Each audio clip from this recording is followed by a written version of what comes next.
दोस्तों नमस्कार, मेरा नाम है आलोक और आप देख रहे हैं एकेजे एकेडमी। दोस्तों रिसेंटली हमने 6 दिसंबर 2022 का शिफ्ट 2 का पेपर 1 से 25 तक किया।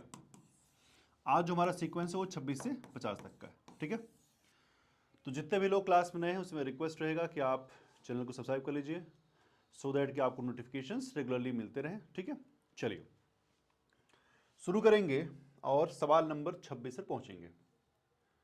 सवाल नंबर 26, वेयर इज 26? सवाल नंबर 26, रुक जाओ भाई,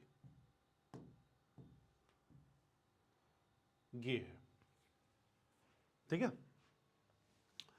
सवाल क्या पूछ रहा है? द प्ले नील दर्पण वाज अथराइज्ड बाय द प्ले, यानी ये जो नील दर्पण प्ले था, इन नाटक की लेखक कौन है? बंकिम चंद्र चटर्जी, लाला लाजपत राय, गोपाल हरि देशमुख, दीनबंधु मित्र। सो ये आपके चार ऑप्शन हम जानते हैं। ये क्वेश्चन काफी रिपीटेड है। ये जो दीनबंधु मित्र हैं उनका प्रसिद्ध नाटक है ये। ठीक है, नाम क्या है? नील दर्पण।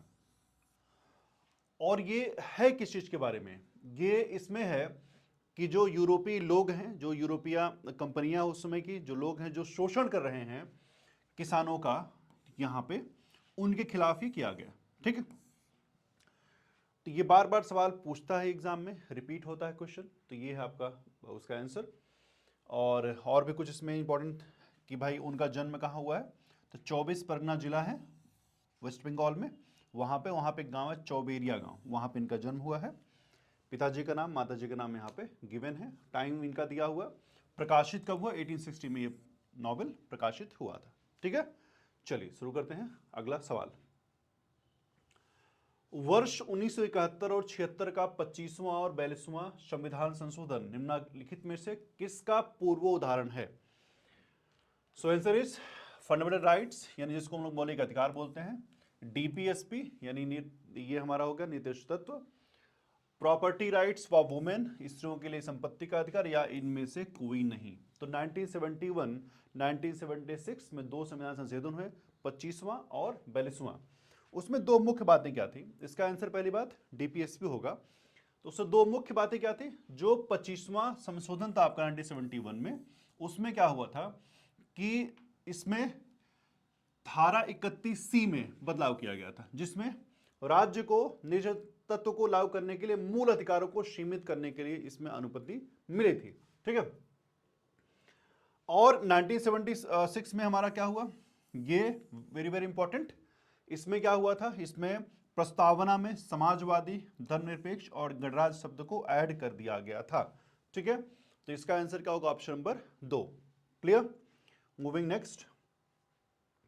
जब तक शोधकर्ता को क्या लिखना है, कैसे लिखना है और कैसे वर्गीकृत करना है इसकी जानकारी नहीं हो, तो यह केवल समय की बर्बादी है, वेस्ट ऑफ टाइम। यह कथन किसका है? E.H. कार साहब का है, बी शेख अली, जी.सी. पांडे, या फिर इनमें से कोई नहीं। ठीक है, this is sheer waste of time. Sheer waste मतलब केवल और केवल एक बर्बादी है समय की। अगर आपको पता नहीं है वो करना क्या है, कैसे करना है, तो ये क्या है? It's sheer waste of time. Statement किसका है? No doubt statement number. ये कथन किसका है? ये कथन है बी शेख अली साहब का। उनकी किताब है इतिहास, इसका सिद्धांत पद्धति में लिखा गया है। ठीक है, उनका कहने का मात्र एक चीज है कि जब तक जो व्यक्ति शोध कर रहा है, जो व्यक्ति शोध कर रहा है और उसके अंदर प्रभावी शोध केवल जानकारी एकत्र करने का नाम नहीं, हम गए कहीं पे हमने कोई जानकारी एकत्र कर ली, केवल इसका ही नाम नहीं है, लेकिन शोधकर्ता को यह जानना भी जरूरी है कि क्या महत्वपूर्ण है, उसे कैसे दर्ज करना है और उसे कैसे सही तरीके से वर्गीकृत करना है। यानी आपने कोई काम किया, उसका तरीका अगर सही ना हो तो वो काम खराब हो जाता है। तो इनका स्टेटमेंट कहने का मतलब ये है कि भाई अगर आप शोध करते हैं तो आपका तरीका सही होना चाहिए और उसमें मल्टी डायमेंशनल आपका एटीट्यूड होना चाहिए। ठीक, सवाल नंबर नेक्स्ट। निम्नलिखित में से किस ग्रंथ की रचना आर्यभट्ट ने नहीं की है? आर्यभट्टीय, आर्य शतक, ब्रह्म सिद्धांत, 10 गीतिका सूत्र। So which are the following words works is not composed by Aryabhata? ठीक है, तो नो डाउट इसका आंसर क्या होगा, option number 3, Brahma Siddhanta is not being composed by Aryabhata. यानी ये आर्यभट्टी उनका लिखा हुआ है, ये सबसे प्रसिद्ध ग्रंथ है जिसमें खगोल शास्त्र और गणित के क्षेत्र में महत्वपूर्ण बातें लिखी गई हैं। दूसरा क्या है, आर्यशतक, यह भी इसका एक संक्षिप्त ग्रंथ है इनका, ठीक है। और 10 गीत का सूत्र यह भी लिखा गया है, 10 श्लोक इसमें, 10 श्लोक हैं इसमें, ठीक है। यह भी खगोल शास्त्र पर आधारित है। जो ब्रह्म सिद्धांत है वो ब्रह्मगुप्त का लिखा हुआ है, ना कि आर्यभट्ट का लिखा हुआ है। और ब्रह्मगुप्त एक भारतीय गणितज्ञ और खगोलशास्त्री थे जिन्होंने शून्य के सिद्धांत और द्विघात समीकरण के बारे में जानकारी दी थी, ठीक है। तो ये ऑप्शन नंबर कौन सा है, option number 3 is not composed bye या रिटन बाय आर्यभट्ट, ठीक है। बंगाल का प्रथम महासर्वेक्षक निम्नलिखित में से कौन था, फर्स्ट, बार बार क्वेश्चन रिपीट होता है ये। So option is Buchanan, William Jones, James Rennell, George Foster. So who among the following was first surveyor governor general of Bengal? So right answer is James Rennell is right answer. तो भारतीय, इनको कहा जाता है भारतीय मानचित्रण के अग्रदूत, ठीक है, the Pioneer of Indian cartography. So he's to be said what? Pioneer of Indian cartography।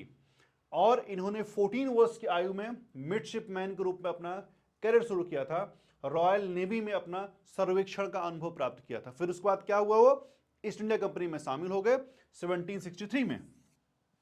और जैसे शामिल हुए 1767 में बंगाल के पहले सर्वे जनरल के रूप में उन्होंने नियुक्ति प्राप्त की, जहां 1777 तक उन्होंने कार्य किया, ठीक है। रेनल के ने भारत का प्रारंभिक व्यापक भौगोलिक सर्वेक्षण किया, यानी पहली बार कोई ऐसे व्यक्ति आया जिसने पूरा इसको अच्छे रूप में इसका सर्वेक्षण किया भारत का, जो अपने समय में कई यूरोपीय देशों की तुलना में ज्यादा सटीक था, ठीक है।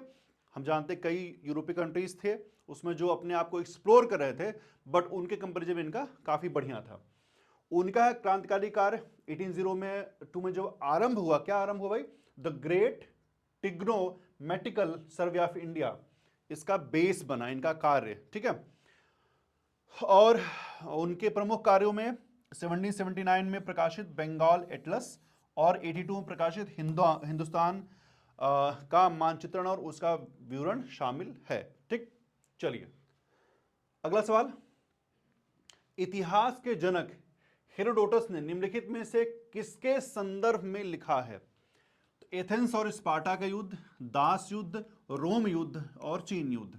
कुछ सवाल आप ऐसे ही लगा सकते हैं, जो सब सवाल आपको मिलते हैं इतिहास के, अगर आपकी कॉमन कॉन्सेप्ट अच्छी है, आपने इतिहास बहुत कम पढ़ा है, तो फिर भी आप उसमें से कम 15 से 20 सवाल हैं जो आसानी से लगा सकते हैं। लेकिन उसके लिए भी कॉमन कॉन्सेप्ट होना चाहिए। नकल करने के लिए भी क्या चाहिए, अकल चाहिए ना, नहीं तो क्या हो जाती है, शक्ल बिगड़ जाती है। 21 महापुरुष का किस व्यक्ति का स्टेटमेंट आप बता सकते हैं।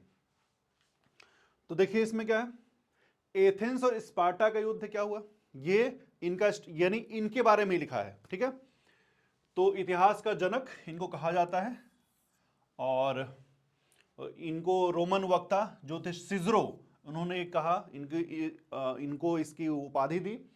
उसके बाद उनकी जो बुक है द हिस्ट्रीज, उनकी बुक है, फेमस बुक है।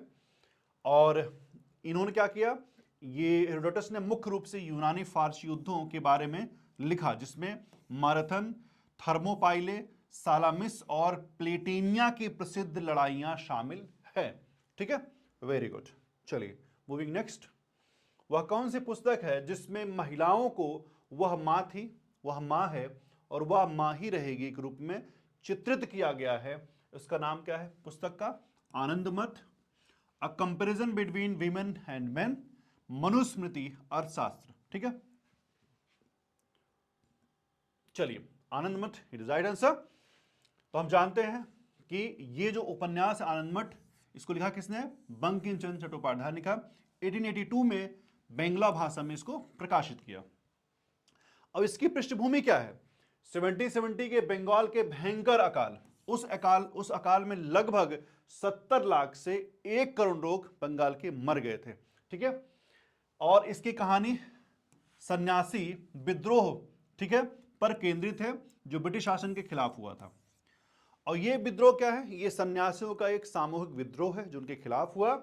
और जो उन्होंने क्या किया, उन्होंने अपनी मातृभूमि को मां मानते थे, आदरपूर्वक क्या बोला, मां कहा, और मां को मुक्त कराने के लिए अपने जीवन को समर्पित कर दिया, ऐसा कॉन्सेप्ट है। ठीक है, इसमें इस जो नाटक है इसमें मुख्य पात्र हैं महेंद्र और कल्याणी। ठीक है, जो अकाल से बचने के लिए संघर्ष का स्टेटमेंट हो जाए, पूछ ले कभी, आनंद मठ के ये पात्र नंबर 1 ये कल्याणी है, आनंद है, फिर ये संघर्ष कर रहे थे, और एक दंपति, मतलब ये स्टेटमेंट में हो सकता है कि इन फ्यूचर में पूछा जाए, सो दैट आइए इसमें मैंने कर दिया इसको। ठीक है, चलिए, मैं पुरुषों से जुड़ा हूं जो हालांकि लोगों द्वारा देखा नहीं गया, लेकिन फिर भी उनकी ईश्वर के रूप में श्रद्धा की जाती है, और जो लोगों की भावनाओं से जुड़े प्रत्येक पहलू को महसूस करते हैं।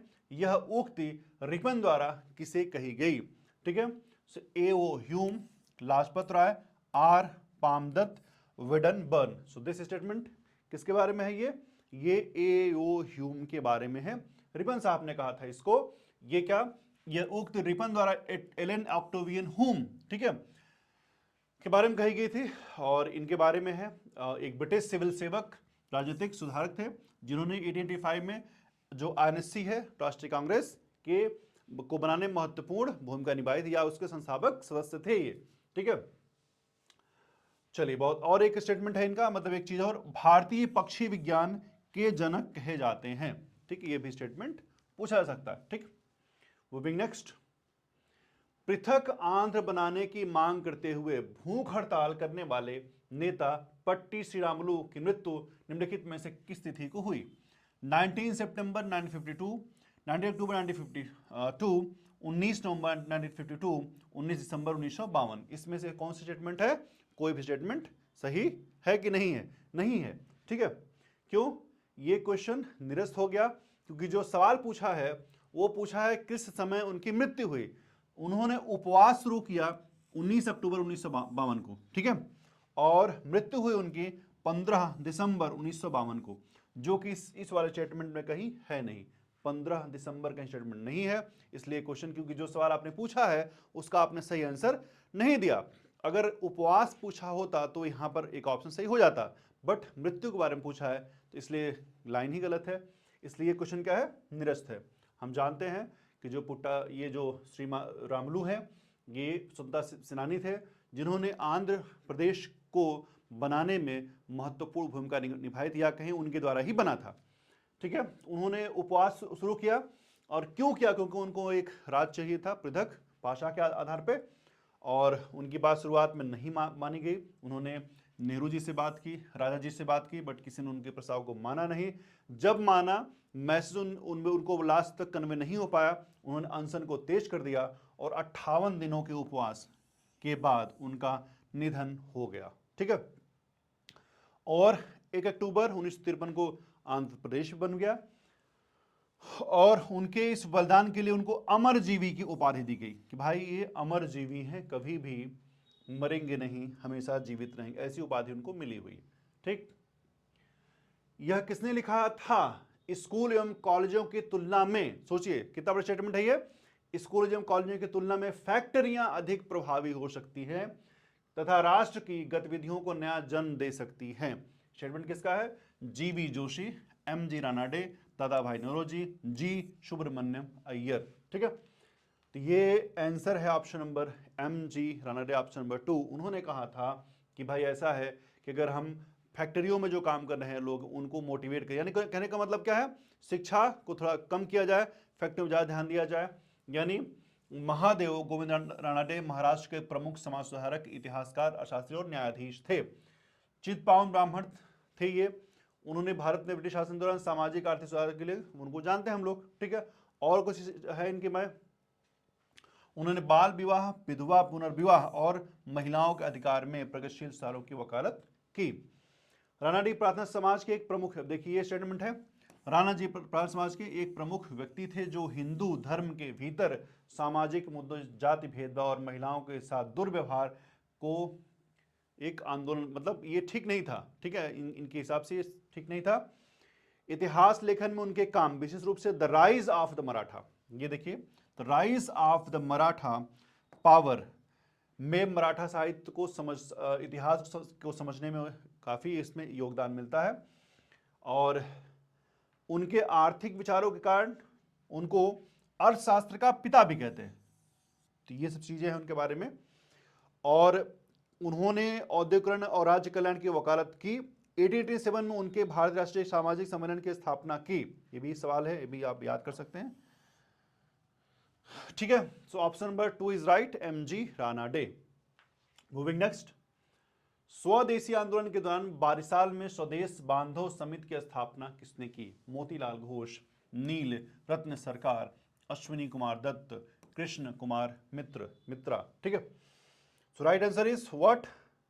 Option number 2 Ashwini Kumar Dutt. इसके पहले हमने एक पेपर किया था, उसमें भी इनका नाम आया था और इस पेपर के बारे में भी आया था।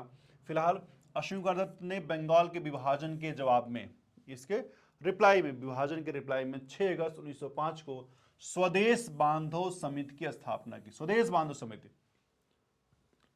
और ये कब हुआ था? ये बारिसाल जिला, अभी कहां है ये? बांग्लादेश में हुआ ये है। उसका उद्देश्य क्या है? स्वदेशी वस्तुओं की खपत को बढ़ाना और ब्रिटिश उत्पादों का विरोध करना। यह संगठन स्वदेशी आंदोलन का एक महत्वपूर्ण हिस्सा बन गया था और काफी लोकप्रियता लोगों के बीच में हासिल कर ली थी। उन्होंने बारिसाल हितैषी नामक एक साप्ताहिक पत्र प्रकाशित भी किया था, जिसने स्वदेशी संदेश को फैलाने में काफी मदद की। 1908 में अश्विनी कुमार दत्त ने भारतीयों को अपना खुद का व्यवसाय शुरू करने के लिए कहा कि भाई ऐसा है, सहकारी हिंदुस्तान बैंक की स्थापना की। ठीक है, और कुछ है?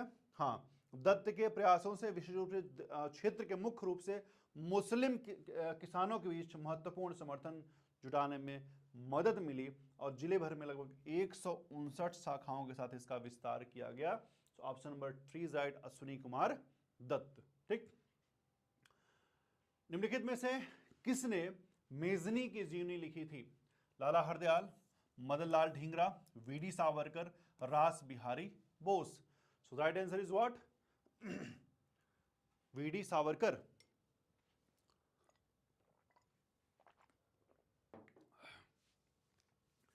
तो लंदन में अपने प्रवास के दौरान सावरकर ने मेजनी की जीवनी का मराठी में अनुवाद किया था। ठीक है, और इनसे काफी इनसे प्रभावित रहे मदन लाल ढींगरा जी, काफी क्रांतिकारी व्यक्ति हैं। ठीक है, तो ये इनसे प्रभावित रहे और इन्होंने किसी की हत्या भी की थी। आप बता सकते हैं कि किनकी हत्या की थी इन्होंने। फिलहाल इसका ऑप्शन नंबर क्या है? 3, वीडी सावरकर। ठीक, इटली के थे मेजनी। भूत काल स्थिर होता है परंतु भूत के संबंध में लेखन में परिवर्तन होता है। यह कथन निम्न में से कहां पाया जाता है? EH कार की what is history, UGC model curriculum on history and archaeology 2001। Jacques Derrida का ऑफ ग्रामेथोलॉजी, माइकल फाउकल्ट का द आर्कियोलॉजी ऑफ नॉलेज। ठीक है, सो ऑप्शन नंबर इसका कौन सा है? Option number 2 is right. ये मिलता है वर्ष 2001 में जो यूजीसी की क्या है, इतिहास उपरांत क्या है, शिक्षण के लिए एक रूपरेखा तैयार की जिसे यूजीसी मॉडल पाठ्यक्रम कहा गया। ये स्टेटमेंट वहां मिलता है। ठीक है, सो ऑप्शन नंबर इसका कौन सही है? ऑप्शन नंबर इसका 2 सही है। ठीक, और ये कथन क्या बताता है? ये कथन बताता है कि इतिहास किसी एक निश्चित उद्देश्य के अनुरूप नहीं होता, बल्कि यह समाज और समाज की परिस्थितियों के अनुसार रूपांतरित होता है। जैसा समाज वैसा इतिहास। ठीक है, जिस तरह से हम अतीत के बारे में लिखते हैं वह हमारे व्यक्तिगत दृष्टिकोण, पूर्वाग्रह और उपलब्ध स्रोतों पर निर्भर करता है। ये तो बात सही है। जैसे नए स्रोत मिलते हैं हमारे ऐतिहासिक दृष्टिकोण में बदलाव आता है, वैसे वैसे इतिहास को लेकर हमारी लेखनी में भी परिवर्तन होता है।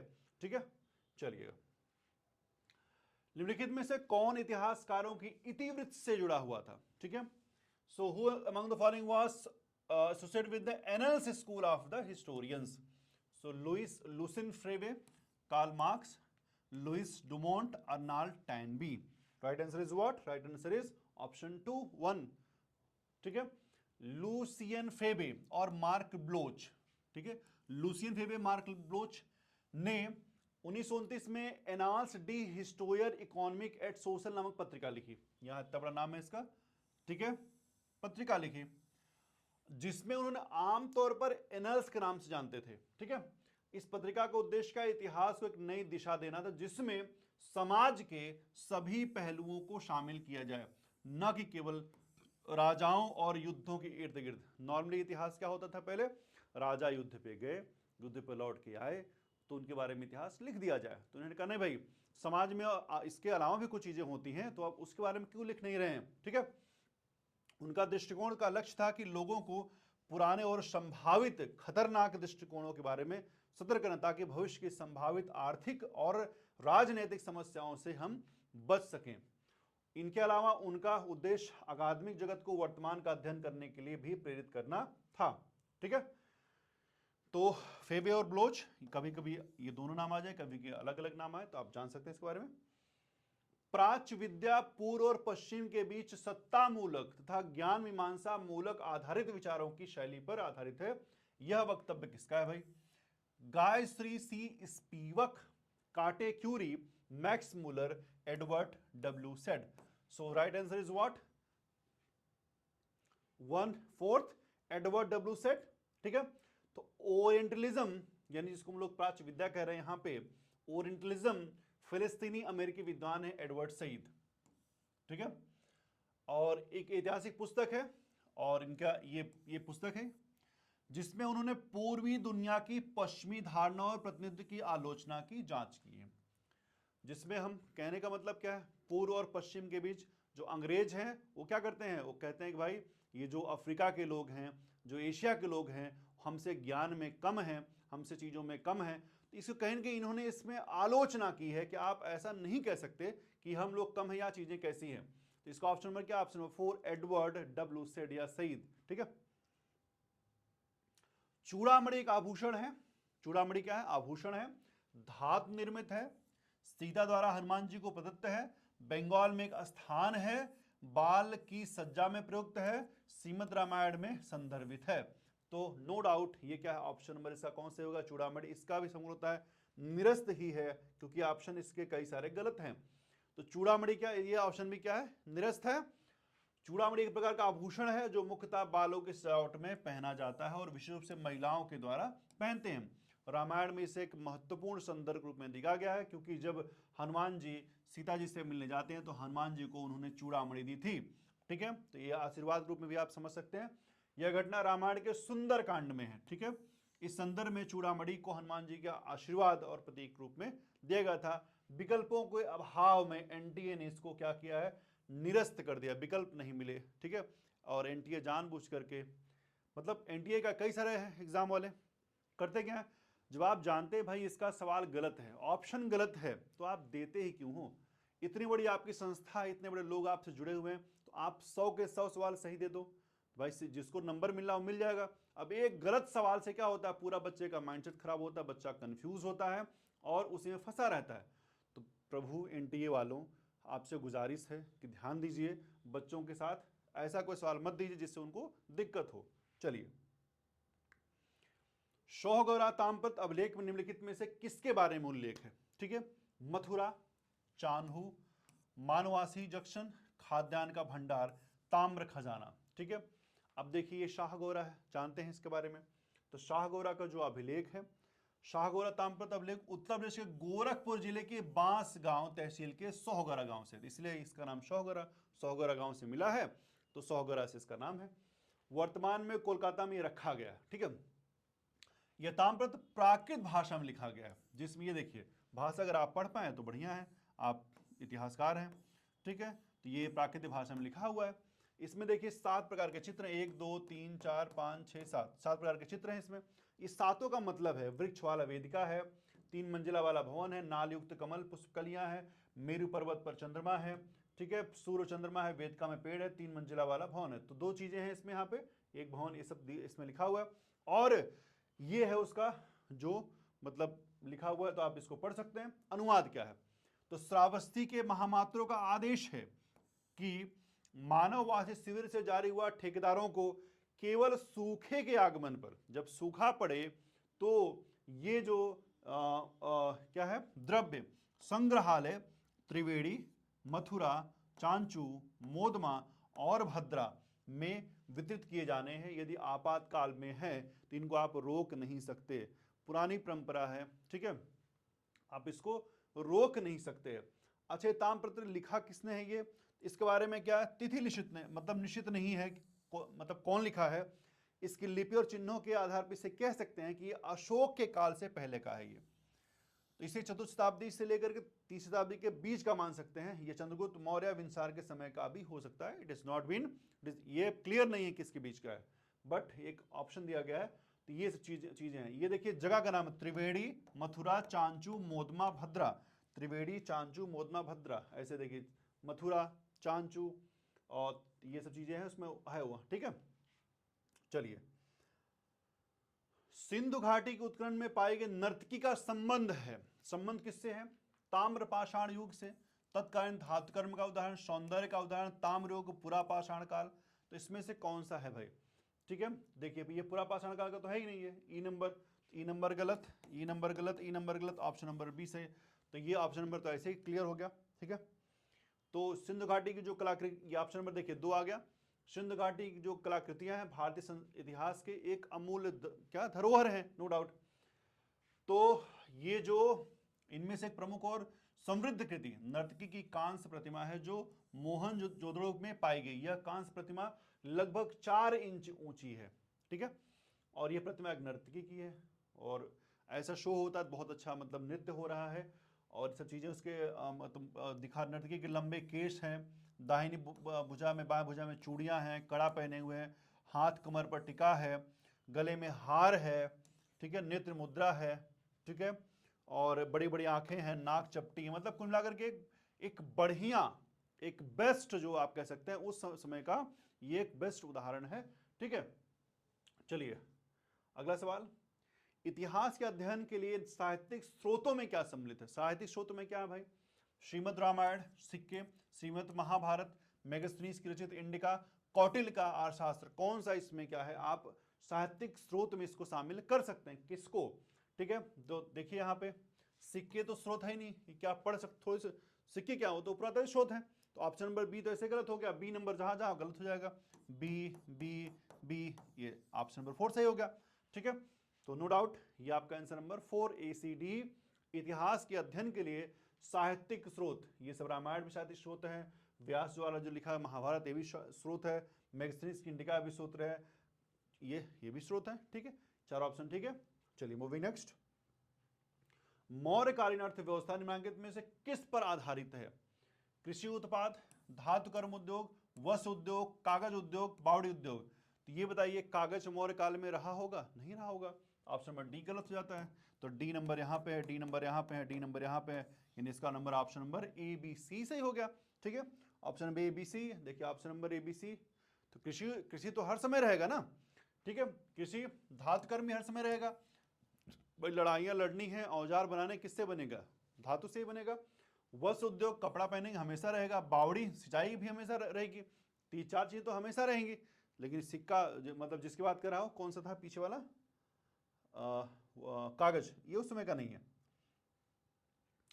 देखिए सिक्का वाला फिर सवाल आ गया, सिक्का शास्त्र में निम्नलिखित में से किसके बारे में व्याख्या की गई है।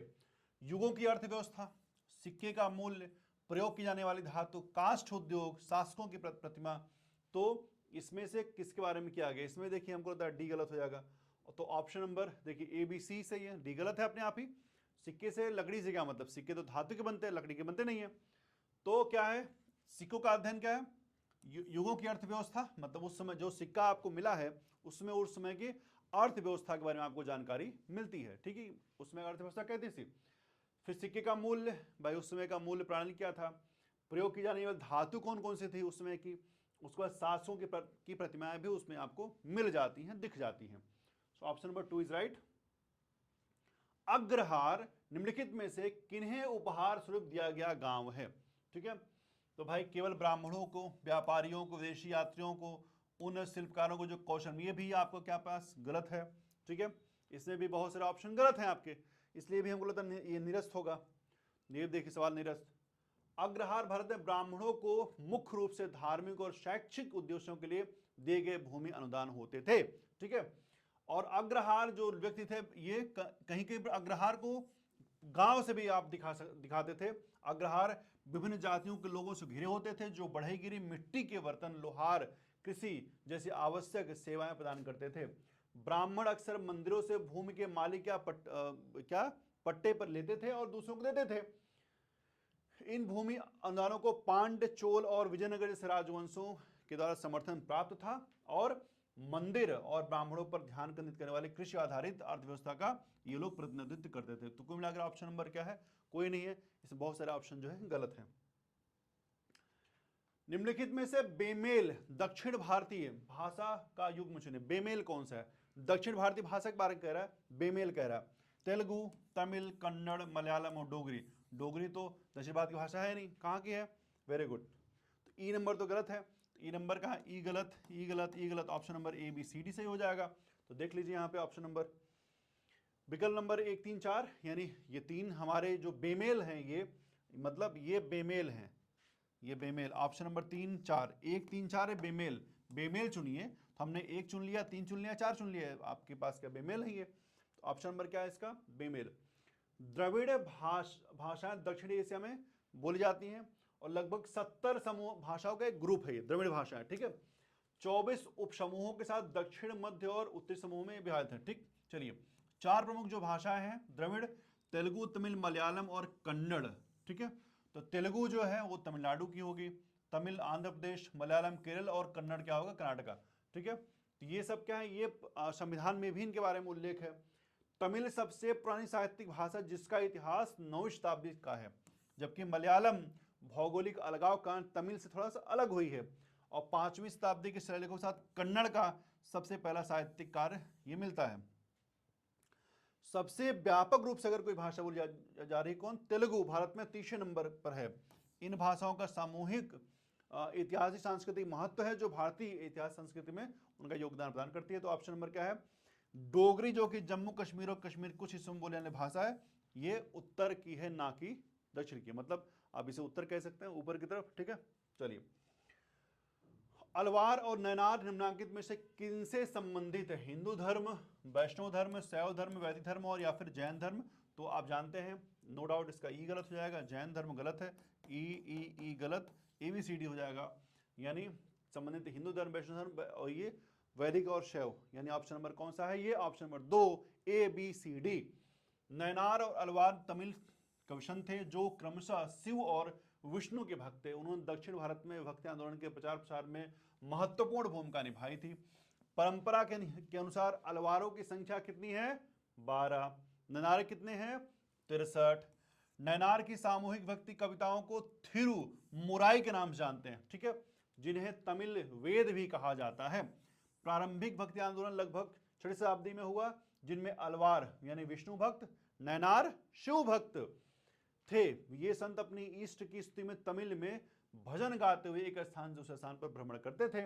अलवार और नैनार भक्ति संत विविध समुदायों से, जैसे ब्राह्मण, शिल्पकार, किसान और कुछ तो उन्हें जिन्हें आप अस्पृश्य मानते हैं उन जाति से भी थे। ठीक है, इन्होंने जाति प्रथा और ब्राह्मणों की प्रथा के खिलाफ भी आवाज उठाई थी। इन संतों के योगदान से भारतीय समाज में समानता और धार्मिक भक्ति का संदेश फैला। ठीक है, option number is ABCD। Kakati कला के जटिल उत्कीर्णन निम्नलिखित में से किनके सातत्य में है?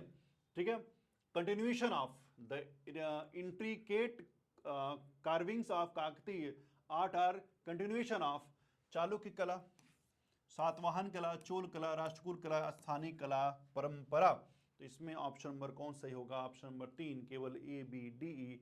काकतीय राजवंश कला और वास्तुकला में अपने योगदान के लिए जाना जाता है। तो यहां पर क्या है? शासकों ने मंदिरों और स्मारकों को संरक्षण दिया जो एक समृद्ध सांस्कृतिक विरासत को दिखाता है। काकतीय वास्तुकला अपनी जटिल नक्काशी, मूर्तियों और एक विशेष प्रकार शैली के लिए जानी जाती है और जिसने पारंपरिक तरीकों को बढ़ाया और नया रूप दिया। काकतीय कला और वास्तुकला के उल्लेखनीय उदाहरण में से क्या शामिल है भाई? देखिए, हमन कोंडा में 1000 स्तंभ वाला मंदिर, पालमपेट में ये रामप्पा मंदिर है, वारंगल किला है, गोलकोंडा किला है, घनपुर में कोटा गुल्लू है, रमप्पा मंदिर है। तो ये कुल मिला करके है, ठीक है, 50, ओके 50 तक, ठीक है।